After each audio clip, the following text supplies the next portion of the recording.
Alors, selon toi, ici, de quelle coupe s'agit-il et vois-tu des anomalies? N'hésite pas, je te laisse quelques temps pour réfléchir. Tic, tac, tic, tac, tic, tac, tic, tac. Maintenant que tu connais peut-être un petit peu plus l'échographie, on va parler du mode temps-mouvement. On en a déjà parlé un petit peu auparavant, mais ici, il s'agit d'un mode temps-mouvement un peu particulier. Est-ce que tu sais de quel mode temps-mouvement il s'agit? Il s'agit en fait ici de l'évaluation au mode temps-mouvement, au mode TM, de l'ouverture et de la fermeture de la valve mitrale.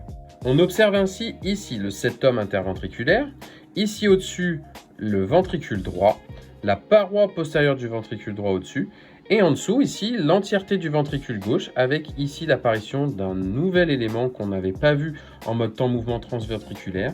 Il s'agit ici de l'évolution, de l'ouverture et de la fermeture du feuillet antérieur mitral ici, qui vient se fermer ici et se réouvrir ici. Se fermer, se réouvrir, se fermer. C'est sur ce plan de coupe qu'on va pouvoir mesurer la distance entre l'onde E d'ouverture du feuillet antérieur mitral avec le septum interventriculaire. On appelle cela la distance ESIV ou EPSS. C'est exactement ce qui a été réalisé ici et on observe que cette distance est supérieure à 0,9 cm ou 9 mm.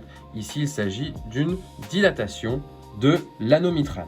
Cette coupe est importante à réaliser quand on suspecte notamment une cardiomyopathie dilatée sur le chien. Si on observe une dilatation de cette valeur à plus de 9 mm, on suspectera potentiellement une dilatation de l'anneau mitral et par conséquent une cardiomyopathie dilatée. Mais attention, on ne peut pas se baser que sur ce critère-là.